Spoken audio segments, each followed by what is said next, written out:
How much follow-up is too much follow-up?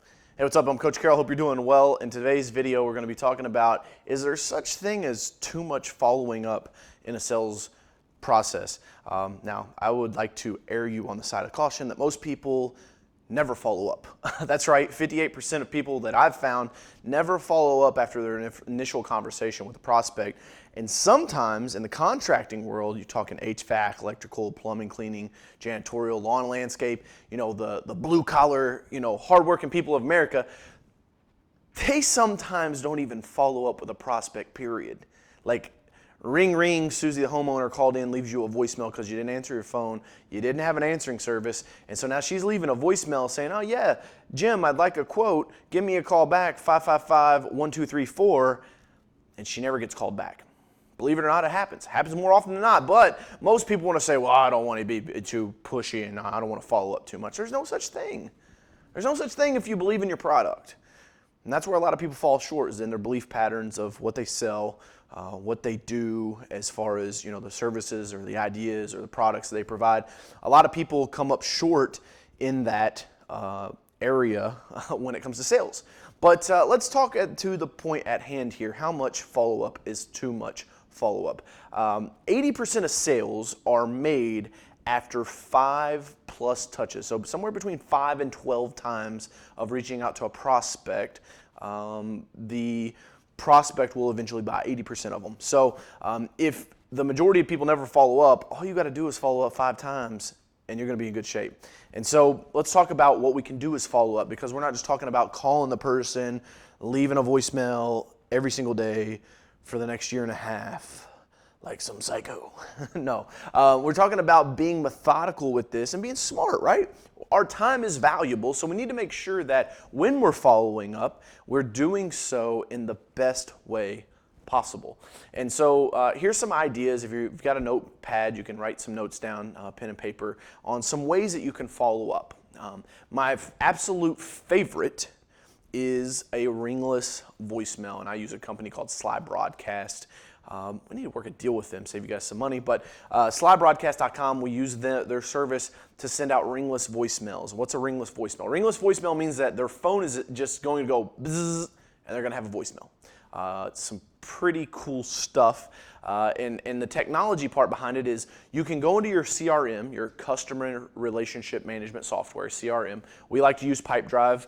You can actually get I think it's a 14-day free trial. If you go to coachcarroll.com/pipedrive, coachcarroll.com/pipedrive, you just export all your contacts out, right? You take your quotes or your people that you've not done business with, right? We'll call them prospects. They're not customers yet. They're still prospects. You export that list, and then you record a little voicemail on your phone, and it sends it out to them. So that's one way to follow up. You bulk follow up, right? You can send an email blast. You go find all the people that still have open estimates, open quotes, people that you haven't closed yet. You can send them an email.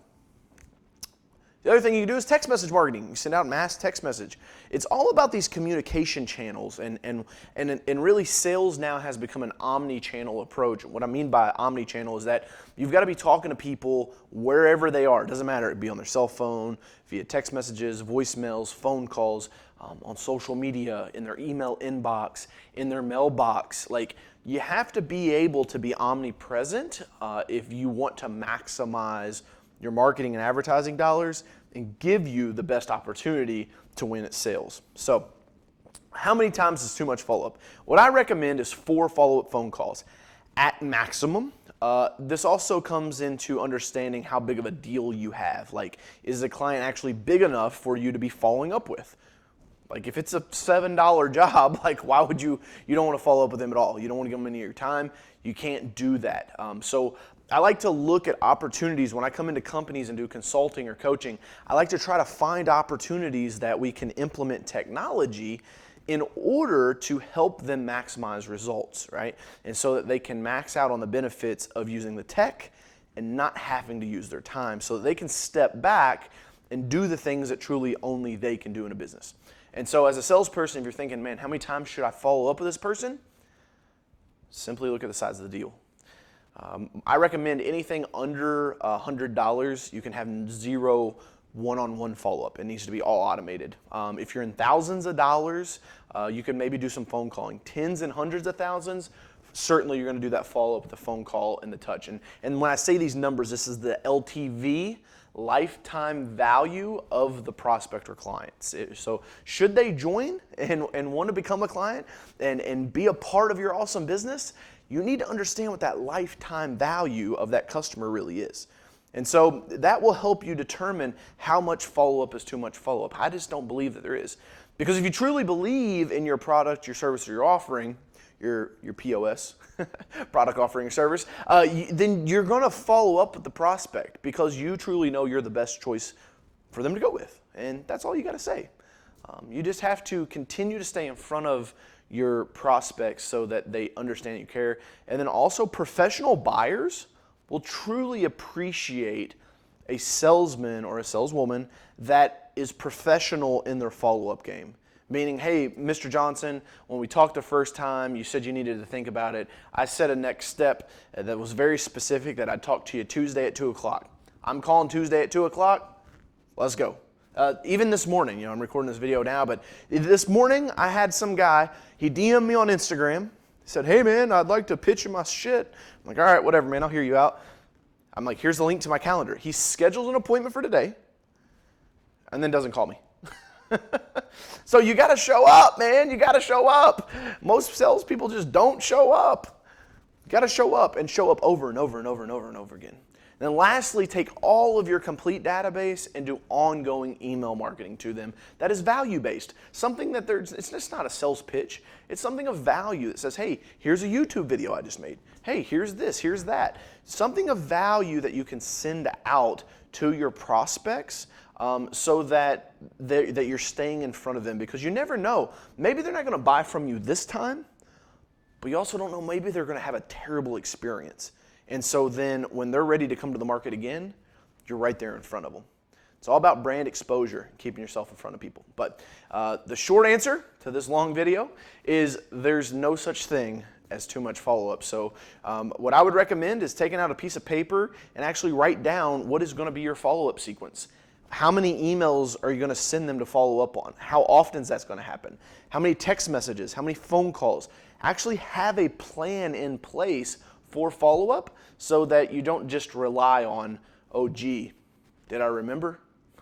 Because that doesn't get you anywhere.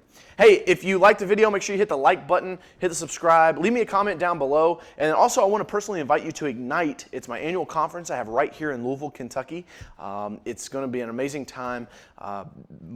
Multi-million-dollar business owners all the way down to startups. I've got a guy that's coming that he bought his ticket this year, that it's his first conference he's ever been in. It's his first year in business.